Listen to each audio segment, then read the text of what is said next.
Salut mesdames et messieurs, vous êtes la bienvenue sur DBS Télévision dans les échos du monde. Au Bélarus, 2 journalistes ont été condamnés ce jeudi 18 février 2021 à 2 ans de prison ferme. Elles sont notamment accusées d'avoir fomenté des troubles en couvrant le mouvement de contestation de 2020. Daria Tultsova et Katerina Bagvalova, correspondantes de la chaîne d'opposition Belsat basée en Pologne, avaient été arrêtées le 15 novembre 2020 dans un appartement où elles avaient filmé la violente dispersion d'une manifestation d'hommage à un militant d'opposition, Roman Bondarenko. Celui-ci mort quelques jours plus tôt après une arrestation musclée. Dans sa dernière prise de parole avant que la cour ne se retire pour délibérer, Katerina Bagvalova avait déclaré mercredi soir, je cite, « J'ai monté ces événements à l'antenne et on me jette en prison pour ça, en fabriquant des accusations. » Fin de citation. Le parquet accusait les 2 journalistes qui ont plaidé non coupables d'avoir incité la population à manifester illégalement par leur reportage, ce qui a porté gravement atteinte à l'ordre public.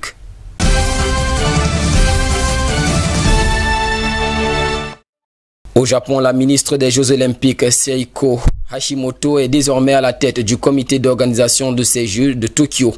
Cette nomination de l'ancienne médaillée olympique en patinage de vitesse, survenue ce 18 février, fait suite à la démission de son prédécesseur, Yoshiro Mori, pour des propos sexistes.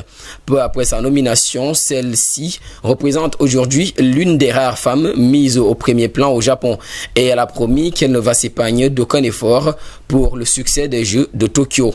Rappelons que l'ouverture des Jeux Olympiques de Tokyo, risque de me répéter, aurait lieu dans 5 mois.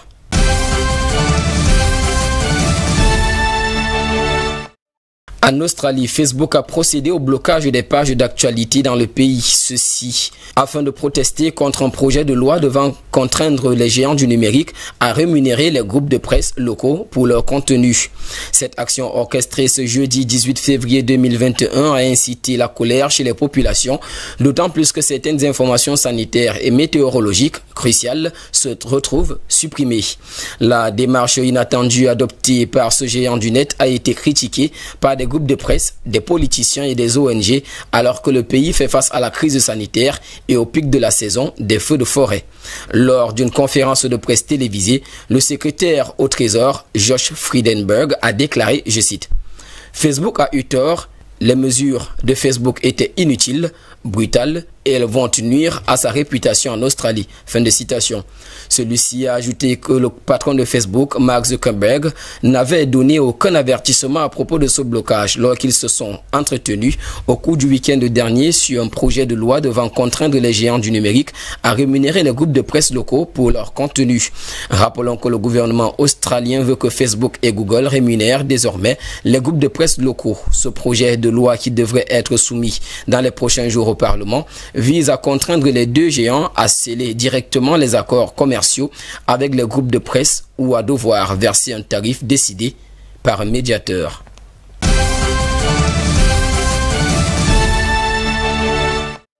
En Italie, le Super Mario italien Mario Draghi est par ailleurs nouveau Premier ministre a remporté mercredi soir le vote de confiance des sénateurs. À la suite de ceci, il a présenté son programme dans un discours devant les élus. Il a également promis de reconstruire le pays, frappé de plein fouet par la crise sanitaire et économique. Lors de ce vote de confiance, le nouveau chef du gouvernement italien Mario Draghi a obtenu 262 voix contre 40 et 2 abstentions. Et ce jeudi, le tour de vote sera donné à la Chambre des députés, ultime étape pour conférer une pleine légitimité au gouvernement de Mario Draghi.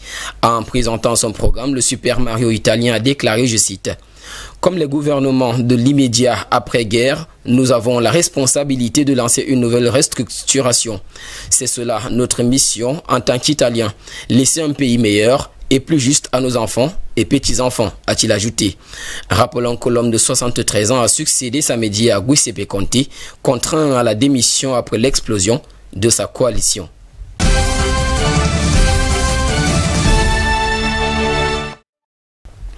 Et puis en Espagne, de nouvelles manifestations pour revendiquer la libération du rapport controversé Pablo Hasél ont eu lieu dans le pays, mais cette fois, les tensions se sont transformées en affrontements entre la police et les manifestants à Madrid, à Barcelone et dans quelques villes du pays.